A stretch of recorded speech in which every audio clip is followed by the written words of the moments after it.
Por que no território brasileiro o Rio de Janeiro é tão afetado por questões morais e sociais? Aí ele coloca, isso seria kármico?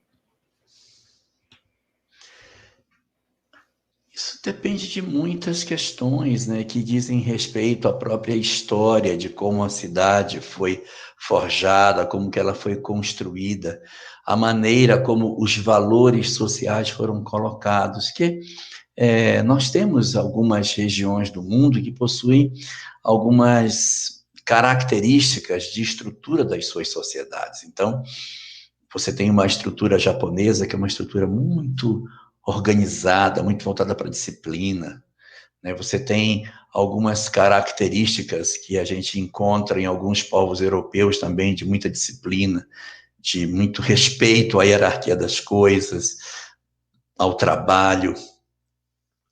E a colonização do Rio de Janeiro ela acabou não tendo essa presença tão significativa desses elementos que, de certa maneira, a gente encontrou em outras cidades. Mas nós também encontramos o mesmo modelo de colonização que houve no Rio de Janeiro, nós também encontramos em outras cidades do Brasil.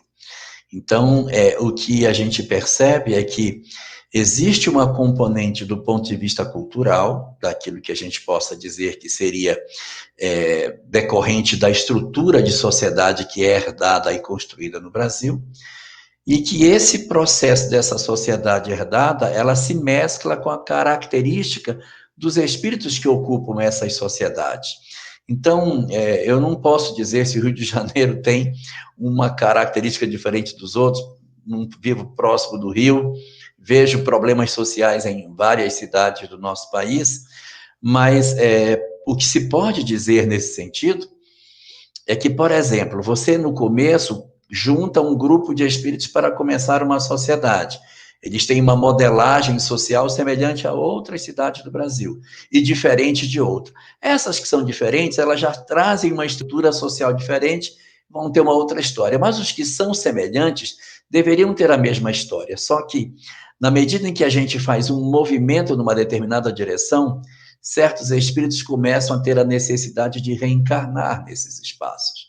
Então, o processo que foi se criando ao longo do tempo, dos equívocos que podem ter se cometido nessa ambiência de sociedade, justificaram o renascimento de determinados indivíduos nesse mesmo meio. Então, quando você tem uma conduta que, de certa maneira, infelicita um grupo social, a sua tendência é retornar no grupo social que você infelicita. Então, isso, se você tomar uma quantidade grande de pessoas, como foram desde o começo da formação do Rio de Janeiro, por ser a nossa segunda capital, que teve toda uma dinâmica de movimentação de pessoas durante muito tempo, com interesses os mais diversos, eles foram criando um certo compromisso espiritual com o lugar. E assim, quando você destrói algo, você é chamado a reconstruir.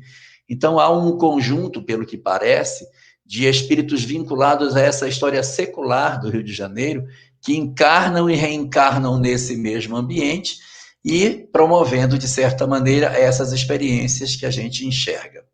Mas, ao mesmo tempo, o Rio de Janeiro não tem só essa leitura que você coloca. Nós encontramos também aspectos extremamente interessantes na área da cultura, que nós não encontramos em outro lugar. A habilidade que nós também encontramos em várias artes, a gente vê no Rio de maneira muito desenvolvida. Então, é essa dualidade do ser humano. Se por um lado ele tem algumas dificuldades, ele tem algumas virtudes do outro. E em cada cidade, em cada lugar do mundo, quem tem olhos de ver, enxerga as virtudes, enxerga os defeitos, mas vê fundamentalmente as potencialidades que uma sociedade possui. O Rio pode ter problemas? Tem, mas a habilidade e a criatividade pode dar a esse povo uma grande condição de se transformar, porque outras cidades do Brasil também têm problemas semelhantes e talvez não tenham a habilidade que a gente encontra, de certa maneira, com mais facilidade dentro do povo do Rio.